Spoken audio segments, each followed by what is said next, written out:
almost lost our oldest son about a month ago, actually, first week of December. And we really can just say thank you guys because of the prayers and the support that you guys poured out on our behalf. And there's so many details. We wanted to share a little bit of that real quick, but that's really all we can say. We just give the glory to God for what he's done in answering our prayers and a full recovery with Mitchell. For those that didn't know the story at all, basically that first week, like I was saying there, Mitchell had an earache, and it kind of just developed from there into a migraine, and then he ended up throwing up blood. And it happened pretty fast, so over a couple days, but then him throwing up blood, that led to us in the ER. And there's so many thoughts going through my mind right now, and I want to do it justice, but I know we have limited time too. But I just wanted to say that God, when you're standing there and you're seeing your son all covered in tubes and a ventilator down his throat, you just realize the shortness of life yet again, how quick things can happen, and it just gets a hold of your life like never before. And I just thank you because it has affected my life as well, and I know that God's always looking to do things all the time in us and grow us, and I'm just grateful for what he started in me. But I know that Katie wants to add to that, so I want her to share as well. I'll switch. Yeah. I have notes. I'm not as good. I want to stay on track, too. Keep that 5-minute mark. So at the time, we didn't know it was bacterial meningitis, and we would have had no idea. He was up to date on his vaccinations. He didn't have a rash. He didn't have the stiff neck. We didn't know the seriousness of what was going on. In fact, I was super numb. Like, everything about the whole situation, I just felt, there was information going back and forth. The doctors weren't sure what it was. And it wasn't until after everything had happened that I actually looked at Google and was trying, because I wanted to stay away from that, not be my own doctor and not get too terrified. But so there's a quote I want you to hear from the CDC. It said, with bacterial meningitis, without treatment, the case fatality rate can be as high as 70%. Among those who do survive, 1 to 5 may be left with difficulties including hearing loss, neurologic disability, and loss of a limb. We were even told that night by one of the nurses, she said, if we had not brought him in that night, he would have died. And I remember thinking, I need a second opinion. Who is this lady? Why is she telling me absolutes? That is not, I just wasn't taking it in. And like I said, I was just really not in the moment. I just felt like this isn't happening. This isn't real.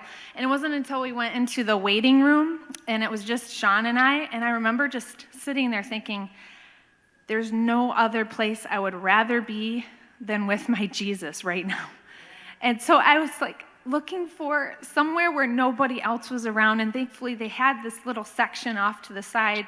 It's kind of like a little hallway that overlooks the street, and it's like glass doors that you open, and I just went in there, and I just fell to my face, and I just said, it was like a great physician moment. It wasn't like a, God, don't take my kid. It was like, God, I know that you know every cell in his body, every blood, every section of his body, even when the doctors don't know what's going on, you already know. And so I just rested in that fact that God had control over the whole situation, and he was going to work it out. And I remember going out of that room, and just like a complete weight had been lifted off. And absolutely. And so at that point, they did the spinal tap, and that's when they determined that he had bacterial meningitis. And so we were able to then go back into his room. We had to be all caped and have them, because he was in isolation. We had to be masked and everything.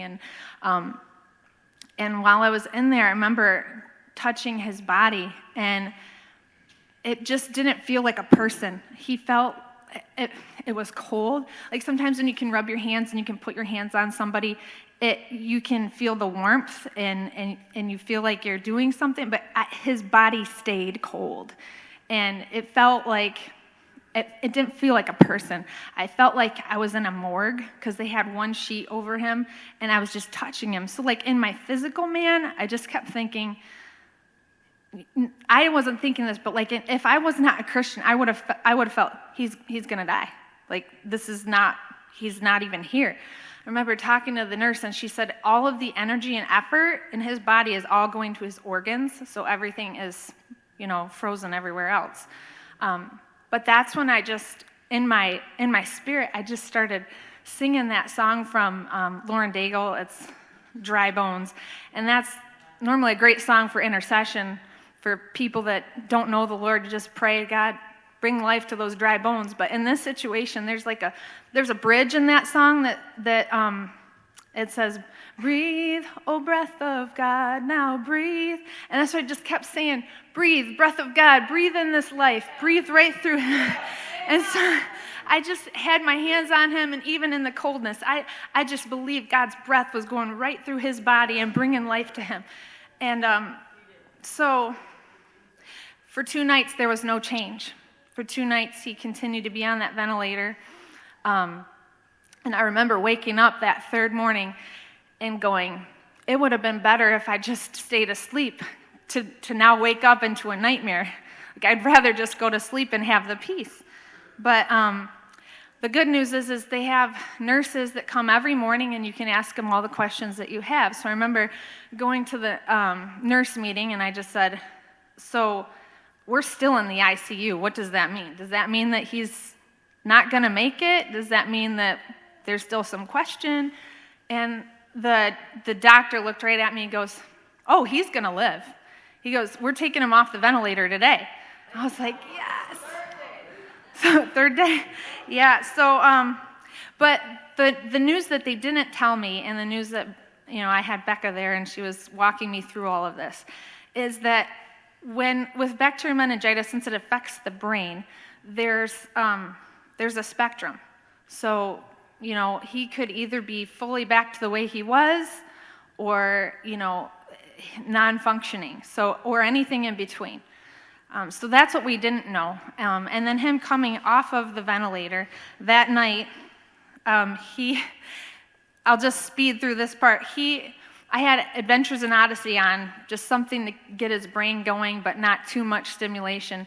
And they were talking about an inventor. And he looked at me, and even though he couldn't talk very well, his voice was weak, and I had to lean in to listen. He's like, that's Thomas Edison.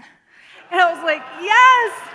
So I knew that he had deductive reasoning going on. So then we had the PT come the next morning, and they were determining how well he was doing with movement. And what they expected and were excited to see is just 5 minutes of him standing on the edge of his bed. He ended up sitting on the edge of his bed 30 minutes. They were blown out of the water. And part of the reason is we had doctors coming in and out, so he kind of was forced to. But still amazing. We did a speech test, or a speech pathologist came in, he passed that. We had a hearing test, he passed that.